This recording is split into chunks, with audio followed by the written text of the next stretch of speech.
आज बात करेंगे एक ऐसे टॉपिक पे जो हम लोगों की ज़िंदगी से बहुत हद तक जुड़ा हुआ है और वो टॉपिक है कंफर्ट जोन। हम सब कहीं ना कहीं मैं इसे सिंड्रोम बोलता हूँ। हम सारे लोग कहीं ना कहीं इस कंफर्ट जोन के ट्रैप में बहुत बुरी तरह से फंसे हुए हैं। पहली चीज़, कंफर्ट जोन होता क्या है? कंफर्ट जोन का मतलब है कि जो जैसा चल रहा है बस वो चल ही रहा है, उसमें हम कुछ चेंजेस करने को तैयार नहीं है। एग्जाम्पल के लिए, नौकरी चल रही है, सब कुछ अच्छा चल रहा है, तो हम उस ट्रैप से बाहर निकलकर कुछ और बड़ी चीज़ें करने के लिए तैयार नहीं होते। बड़ी चीज़ें मतलब आपकी जो पोटेंशियल है, आपकी जो कैपेसिटी है, जो आपकी क्षमता है, उसको एक्सप्लोर नहीं करते, क्योंकि हमें ऐसा लगता है सब कुछ तो ठीक चल रहा है, क्यों बिना मतलब किसी चीज़ों को डिस्टर्ब करना है। और यहीं से आप या मैं इस कंफर्ट जोन के ट्रैप में चले जाते हैं। अब अब सवाल ये उठता है कि इसको समझे कैसे, इसको पहचाने कैसे। देखिए, कुछ चीज़ें मैं आपके साथ शेयर करने वाला हूँ। वो ये है, जब भी आपको ये फीलिंग आने लगे कि सब कुछ ठीक चल रहा है, कुछ करने की ज़रूरत नहीं है, बस इमीडिएटली आप इसको आइडेंटिफाई कर लीजिए कि ये एक पहला सिम्पटम है, लक्षण है आपके कंफर्ट जोन में आने का। दूसरा, आप जब किसी दूसरे के प्रोग्रेस को देखते हैं तो आप असहाय महसूस करते हैं। आपको लगता है कि मैं क्या करूं। तीसरी चीज, जब भी कुछ नया करने की बात होती है तो आप डर जाते हैं। चौथी चीज, fourth one, risk appetite. Risk लेने से डरते हैं, पता नहीं क्या हो जाएगा, फेल कर गया तो क्या हो जाएगा। और यही यहीं से ये जो पांचवी पॉइंट है ये निकल के आ रहा है, फेल फेलियर। हम लोग पता नहीं फेलियर को इतना खराब क्यों समझते हैं। जो लोग एज के 35 या 40 के पड़ाव को पार कर चुके हैं, आप उनसे पूछ करके देखिए ये फेलियर कितना सब कुछ आपको सिखाता है, जो ना हमें स्कूल में बताया जाता है, ना हमें किसी टेक्स्ट बुक में प्रैक्टिकल वे में बताया जाता है, तब तक जब तक आप इसको खुद फेस ना करें। ये फेलियर ही है जो हमें रियल लेसन देती है, लेकिन फिर भी हम इससे हमेशा दूरी बनाना चाहते हैं। हम फेल होना ही नहीं चाहते। जबकि आप लाइफ में पीछे मुड़ के देखेंगे, हर एक छोटा काम जहां भी आप फेल हुए हैं, वहीं से फिर आप एक्सेलेंसी की तरफ आगे गए हैं, आगे बढ़े हैं। लेकिन हम उस चीज़ को इग्नोर करते हैं, उस चीज़ को हम देखना भी नहीं चाहते। बात करना तो बहुत दूर की चीज़ है। तो सबसे बड़ी चीज़ है इस बात को नोटिस करना।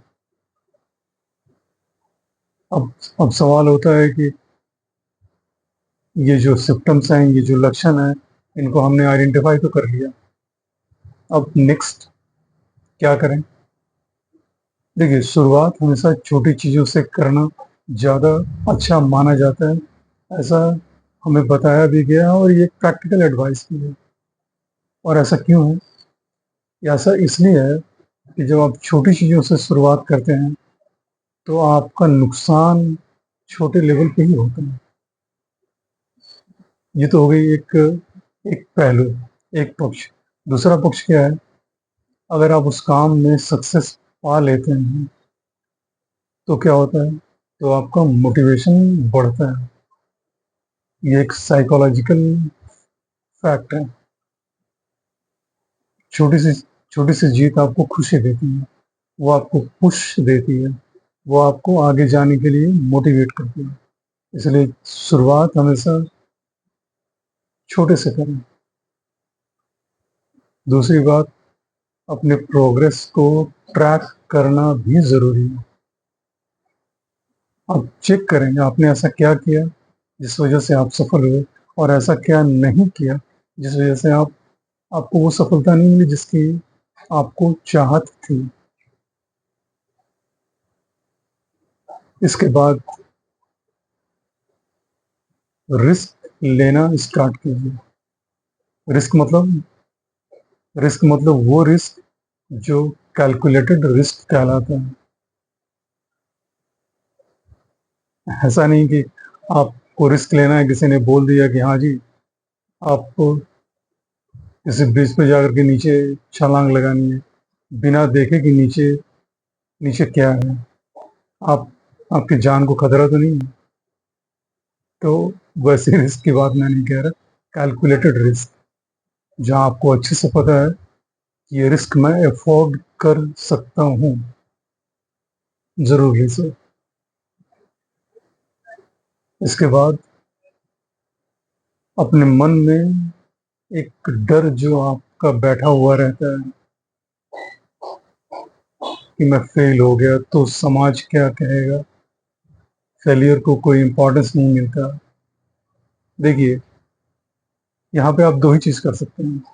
या तो आप अपने सोसाइटी को, अपने फ्रेंड सर्कल को इग्नोर करके आप अपनी मन की आवाज़ को सुने और उसको प्रूफ करके दिखा दें, या आप पूरी ज़िंदगी सिर्फ ये सोचते रहें कि मेरी फैमिली, मेरा सोसाइटी, मेरा फ्रेंड्स, मेरा सर्कल, मेरा नेटवर्क क्या बोलेगा कि मैं फेल हो गया। तो इससे अच्छा है कि मैं कोई कोई ऐसा काम ही ना करूँ, कोई रिस्क ना लूँ जहाँ पे फेलियर की बात हो। मैं फेल नहीं होना चाहता। जब भी वो कोई ये कहता है कि मैं फेल नहीं होना चाहता, उसका सीधा सा मतलब ये होता है कि वो सक्सेस भी नहीं पाना चाहता। तो इस बात को समझें। मैं आपको छोटा सा अपना एग्जांपल देना चाहता हूँ। मैं अभी एक स्टडी जॉब में था, सारी चीज़ें बहुत अच्छी चल रही थी, सब कुछ अच्छा था, लेकिन मन के अंदर कहीं न कहीं खालीपन था। मुझे लगता था कि मैं अपने पोटेंशियल को यूज़ नहीं कर पा रहा हूँ,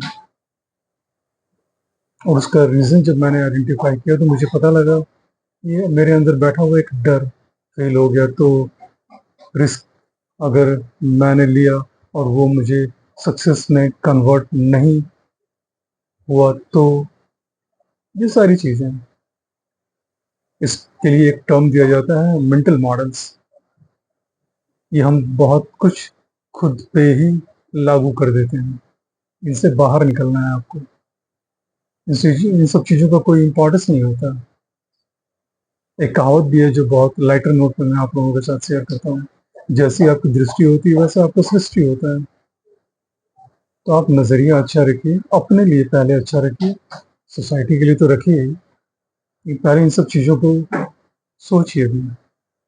इसके बाद जब मैंने चेंज की, रिस्क लेना स्टार्ट किया, सक्सेस मिलना शुरू हुआ, तब मुझे लगा कि मैं अननेसेसरी इन सब चीज़ों में फंसा हुआ था। एक ट्रैप था जो मैंने खुद ही क्रिएट किया था।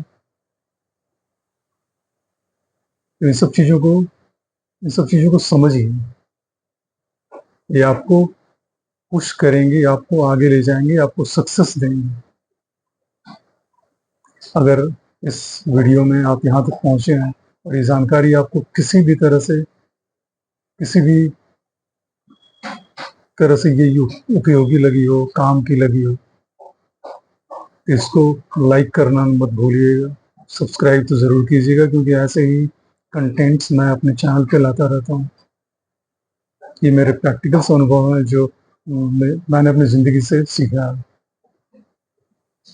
और एक इन सब चीज़ों से संबंधित मैंने एक बुक भी लिखी है, आप डिस्क्रिप्शन चेक कर सकते हैं, मैं वहाँ डाल दूँगा, देख सकते हैं। बहुत ज़्यादा बड़ी बुक नहीं है, बहुत सारी लाइफ के लेसन्स आपको वहाँ मिल जाएँगे, जो आपकी ज़िंदगी की राह को कुछ हद तक तो आसान बना ही देंगे, ऐसा मुझे लगता है। और हाँ, इस कंटेंट को जैसा कि मैंने कहा शेयर ज़रूर कीजिए। शेयर करना ज़रूरी है, कब किसके काम आ जाए ये ना आप जानते हैं ना मैं जानता हूँ। और मेरा पर्पस सिर्फ यही है इस चैनल को बनाने का और इस पे इस तरह के कंटेंट को डालने का। मिलता हूँ अगली वीडियो में। नमस्कार।